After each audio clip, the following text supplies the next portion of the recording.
अरुणाचल प्रदेश के तवांग में चीनी सैनिकों की घुसपैठ के दौरान हुई झड़प का एक वीडियो सामने आया है। वीडियो में भारतीय जवान बहादुरी से चीनी सेना को खदेड़ते नजर आ रहे हैं। मारपीट का वीडियो केंद्रीय मंत्री गिरिराज सिंह ने ट्विटर हैंडल पर शेयर किया। झड़प में 19 चीनी सैनिक जख्मी हुए। वायरल वीडियो में कटीले डंडे, इलेक्ट्रिक बैटन और मंकी रिस्ट से लैस थे। वहीं भारतीय जवानों ने जवाबी कार्रवाई में डंडों से जोरदार हमला कर उन्हें लौटने पर मजबूर कर दिया। 17,000 फीट की ऊंचाई पर यांगत्से एलएसी पर चीनी हिमाकत को जम्मू कश्मीर राइफल्स, जाट रेजिमेंट और सिख लाइट इन्फेंट्री के जवानों ने नाकाम किया। तवांग झड़प के बाद हिंद महासागर क्षेत्र में आया चीन का जासूसी शिप युआन वांग 5 क्षेत्र से बाहर चला गया है। नौसेना ने चीनी जहाज के हिंद महासागर क्षेत्र से बाहर जाने की पुष्टि की। तवांग झड़प को लेकर कांग्रेस अध्यक्ष मल्लिकार्जुन खड़गे ने आज बैठक बुलाई है। सरकार को घेरने को लेकर विपक्षी पार्टियां बनाएंगी रणनीति। तवांग मुद्दे पर संसद में विपक्ष का जोरदार हंगामा। कांग्रेस, आरजेडी, तृणमूल कांग्रेस आप समेत तमाम विपक्षी पार्टियों ने राज्यसभा, लोकसभा में तुरंत चर्चा की मांग की। तवांग में हुई हिंसक झड़प पर सरकार ने संसद के दोनों सदनों में जवाब दिया। सरकार की तरफ से रक्षा मंत्री राजनाथ सिंह ने लोकसभा और राज्यसभा में बयान दिया। राजनाथ सिंह ने कहा कि 9 दिसंबर को इस फेस ऑफ में हाथापाई हुई और भारतीय सेना ने बहादुरी से पीएलए को हमारे क्षेत्र में अतिक्रमण करने से रोका। हाथापाई भी हुई है। भारतीय सेना ने बहादुरी से पीएलए को हमारी टेरिटरी में अतिक्रमण करने से रोका और उन्हें उनकी पोस्ट पर वापस जाने के लिए मजबूर कर दिया। अध्यक्ष महोदय, अधीर रंजन चौधरी ने सरकार को घेरा। कहा, हमें चीन की साजिश से निपटने के लिए सरकार की तैयारी जानने का अधिकार है।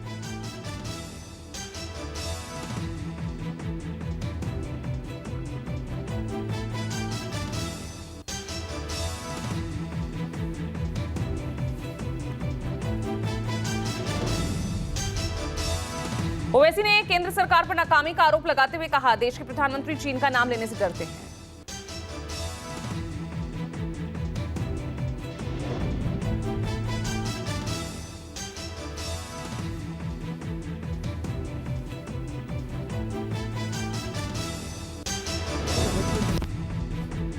सपा सांसद शफीकुर रहमान ने कहा, भारत चीन सीमा की रक्षा करना सरकार की जिम्मेदारी है। शाह ने कांग्रेस पर हमला बोलते हुए कहा कि कांग्रेस ने चीनी दूतावास से पैसा लिया था। राजीव गांधी फाउंडेशन को 1 करोड़ 35 लाख का अनुदान मिला था। आपके परिवार द्वारा चलाया गया फाउंडेशन, उसका एफसीआरए रजिस्ट्रेशन चीन की दूतावास से मिले हुए अनुदान से समाप्त हुआ है। लोकसभा में नेता प्रतिपक्ष और कांग्रेस नेता अधीर रंजन चौधरी ने शाह के बयान पर पलटवार किया। कहा, प्रधानमंत्री केयर फंड में चीनी कंपनियों से मिले चंदे की भी जांच हो। रक्षा मंत्री और कुर्सी और गृह मंत्री को दोनों कुर्सी दे दिया जाए, जैसे कि गृह मंत्री, कोऑपरेशन मिनिस्टर और ये रक्षा मंत्री भी इनको सब सौंप दिया जाए। भारत चीन के सैनिकों के बीच तवांग में हुई हिंसक झड़प की घटना पर चीन की तरफ से पहला बयान सामने आया। चीन ने कहा कि स्थिति भारत सीमा पर स्थिर है। एएफपी की रिपोर्ट के मुताबिक चीन का कहना है कि झड़प की खबरों के बाद भारत से लगती सीमा एलएसी पर हालात नियंत्रण में है। तवांग में 9 दिसंबर को हुई भारत चीन झड़प के बाद रक्षा मंत्री राजनाथ सिंह ने हाई लेवल बैठक की। इस बैठक में विदेश मंत्री, सीडीएस और तीनों आर्मी चीफ मौजूद रहे। बैठक में तवांग की यथास्थिति पर बातचीत की गई। साथ ही भारत चीन के सैनिकों पर हुई झड़प पर रक्षा मंत्री को बताया गया। बैठक में एनएसए अजीत डोभाल भी मौजूद रहे। सूत्रों के मुताबिक बैठक में एलएसी पर सैनिकों की संख्या बढ़ाने के साथ ही हाई एल्टीट्यूड इलाके में पेट्रोलिंग बढ़ाने का निर्णय लिया गया। सूत्रों के मुताबिक वाइस आर्मी चीफ अरुणाचल जाएंगे। वाइस आर्मी चीफ उस जगह का दौरा करेंगे जहां पर झड़प हुई। एलएसी पर चीन की चालबाजी को देखते हुए भारतीय सेना डटी हुई है और यही वजह है कि 9 दिसंबर को चीनी सैनिकों की घुसपैठ को नाकाम किया गया। भारत चीन सीमा तवांग में हुई झड़प पर एक्शन में पीएम मोदी ने संसद में वरिष्ठ मंत्रियों के साथ बैठक की। सूत्रों के मुताबिक तवांग में पिछले कई दिनों से चीन चालबाजी कर रहा था। लगातार चीनी सैनिक माहौल बिगाड़ने की कोशिश कर रहे थे।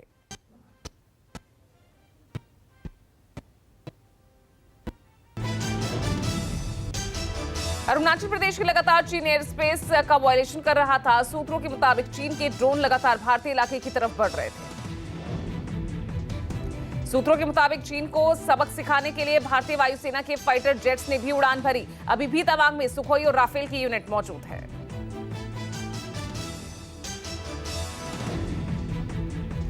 बीजेपी संसदीय दल की आज बैठक है। इस बैठक में पीएम मोदी, गृह मंत्री अमित शाह, पार्टी अध्यक्ष जेपी नड्डा सहित सभी मंत्री और सांसद शामिल होंगे।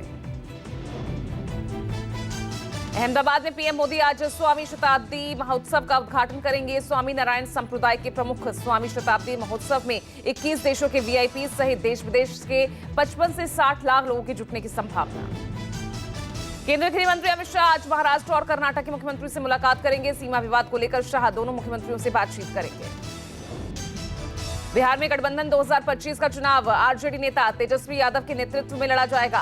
मुख्यमंत्री नीतीश कुमार ने मंगलवार को इसका आधिकारिक ऐलान किया। आपको आगे भी तो तेजस्वी जी पूरा काम को करते रहेंगे और करवाते रहेंगे, कोई दिक्कत उक्कत नहीं आएगी। इसलिए बहुत लोग आपस में फिर झंझट कराना चाहे, मत किसी के बात में झंझट करिएगा। कांग्रेस सांसद इमरान प्रतापगढ़ी ने संसद में हार्ट अटैक का मुद्दा उठाया। इमरान ने इशारों में कोविड वैक्सीनेशन पर सवाल उठाते उच्च स्तरीय जांच कराने की मांग की।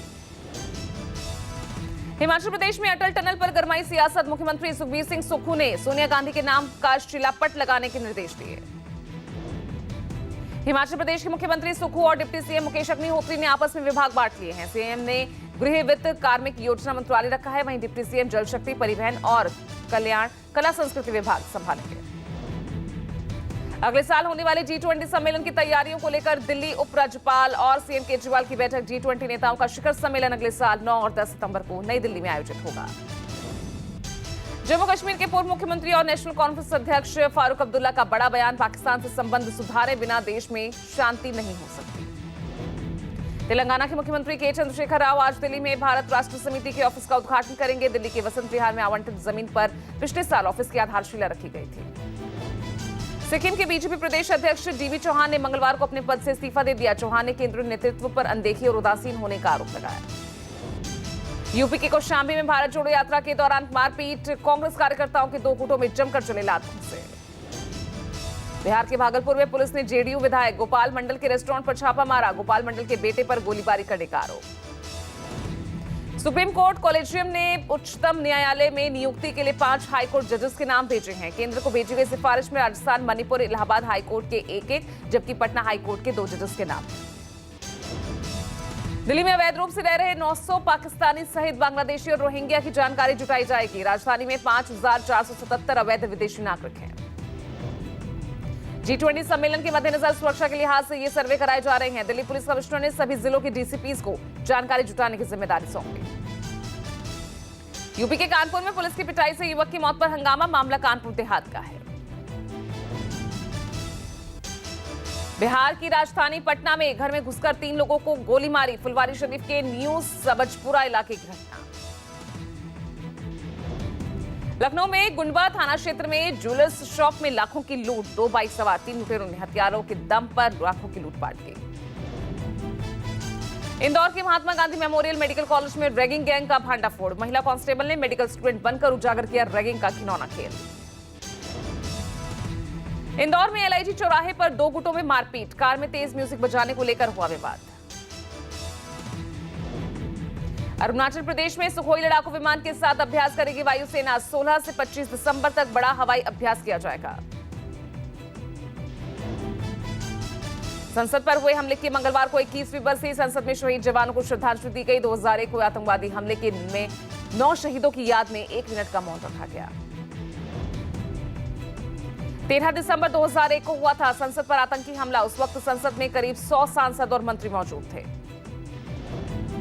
कांग्रेस नेता राजा पटेरिया गिरफ्तार किए गए। राजा पटेरिया ने पीएम मोदी के खिलाफ दिया था विवादास्पद बयान। राजा कटेरिया को मध्य प्रदेश पुलिस ने दाहों से गिरफ्तार किया। कल एमपी के गृह मंत्री नरोत्तम मिश्रा के निर्देश पर राजा कटेरिया के खिलाफ एफआईआर भी दर्ज की गई थी। राजा कटेरिया ने एक बार फिर बयान पर सफाई दी। कहा, मेरे बयान को गलत तरीके से पेश किया गया। मैं गांधी को मानने वाला आदमी हूं, ऐसा बयान नहीं दे सकता। राजा कटेरिया के बयान से कांग्रेस ने किनारा किया। कांग्रेस ने अपने नेता द्वारा प्रधानमंत्री मोदी के खिलाफ की गई टिप्पणी की निंदा की। जम्मू कश्मीर के सोपोर में आईईडी मिलने से हड़कंप। बम स्क्वाड ने मौके पर पहुंचकर डिफ्यूज किया। सुरक्षा बल ड्रोन के जरिए इलाके की निगरानी कर रहे। आसपास के इलाके में यातायात को बंद कर दिया गया। पुलिस ने आईईडी को आतंकी हमले की साजिश का हिस्सा बताया। उत्तराखंड के युवक ने धर्म और नाम छिपाकर युवती को प्रेम जाल में फंसाया। शादी के 1 दिन पहले खुला युवक का राज। मामला सामने आने के बाद विश्व हिंदू परिषद के कार्यकर्ताओं ने किया हंगामा। सूचना पर पहुंची पुलिस ने लोगों को शांत कराया। हरियाणा के यमुनानगर में यमुना नहर किनारे मिला युवक का शव, शरीर के कई हिस्से कटे हुए मिले। बरेली में 7 साल की बच्ची के साथ दुष्कर्म, पीड़ित परिवार की शिकायत पर पुलिस ने मामला दर्ज कर आरोपी को गिरफ्तार किया। मैनपुरी के किशनी क्षेत्र में विटारा गांव में मतदान को लेकर 2 गुटों में मारपीट, एक महिला घायल। दिल्ली में साइबर क्राइम का एक और हैरान करने वाला मामला सामने आया। मिस कॉल के जरिए सिक्योरिटी एजेंसी चलाने वाले शख्स के साथ ठगी। साइबर ठगों ने शख्स के बैंक अकाउंट से 50 लाख रुपए उड़ा लिए। पीड़ित का आरोप, मिस्ड कॉल का सिलसिला करीब 1 घंटे तक चलता रहा। मुंबई के डोंबिवली में मामूली बात पर हुए विवाद में युवक की हत्या, पुलिस ने आरोपी को किया गिरफ्तार। पश्चिम बंगाल के बीरभूम के बोगटुई नरसंहार मामले के मुख्य आरोपी लालन शेख की सीबीआई हिरासत में मौत, 9 दिन पहले हुई थी गिरफ्तारी। लालन शेख के परिजनों ने हत्या का आरोप लगाया, जबकि सीबीआई ने इसे आत्महत्या करार दिया। केंद्र सरकार ने प्रदूषण कम करने के लिए 15 साल पुरानी गाड़ियों पर एक्शन लिया। कहा 15 साल पुरानी गाड़ियां सर्विसिंग के लायक नहीं, सभी वाहनों को कबाड़ में बदल दिया जाए। दिल्ली एनसीआर में प्रदूषण से थोड़ी राहत, लगातार ठंडी हवाओं के चलते तापमान गिरा, प्रदूषण घटा। मुंबई में हवा की गुणवत्ता बेहद खराब स्तर पर पहुंची, सफर के मुताबिक AQI 300 के पार। यूपी के गोरखपुर में ठंड और कोहरे का कहर, शहर में घने कोहरे की वजह से विजिबिलिटी कम हुई। ओडिशा से भुवनेश्वर में गिरा पारा, छाया घना कोहरा, कोहरे की वजह से विजिबिलिटी कम हुई। भीमा कोरेगांव हिंसा में आरोपी फादर स्टेन स्वामी को लेकर एक अमेरिकी फॉर्म का दावा, हैकर्स के जरिए उनके कंप्यूटर्स में डाले गए थे आपत्तिजनक दस्तावेज।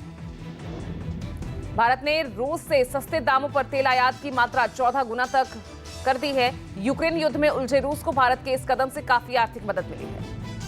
पाकिस्तान की आर्थिक राजधानी कराची में गैस की भारी किल्लत, मंगलवार को सुई सर्दन गैस कंपनी ने घरेलू उपभोक्ताओं को मात्र 8 घंटे गैस आपूर्ति का ऐलान किया। पीटीआई प्रमुख इमरान खान पर हमले के आरोपी की 10 दिन रिमांड बढ़ी। मंगलवार को कोर्ट ने जीआईटी की हिरासत में मोहम्मद नवीज को भेजा।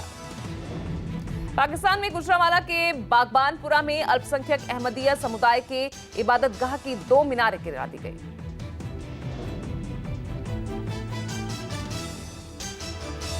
आगे बढ़ते हैं। तमाम पार्टियां जघन्य अपराधियों को भी माफी देने के अध्यादेश का विरोध कर रही है। नेपाल के कावरे पालन चौक जिले में कल शाम भीषण सड़क हादसा, तीर्थयात्रियों से भरी बस खाई में जा गिरी। ऑस्ट्रेलिया के क्वींसलैंड में एक वीरान इलाके में 2 पुलिसकर्मी सहित 6 लोगों की रहस्यमयी मौत, जांच में जुटी पुलिस। चीन में जीरो कोविड पॉलिसी में बदलाव, स्मार्टफोन ऐप सोमवार रात से बंद, अब लोगों को आने जाने में नहीं की जाएगी उनकी निगरानी।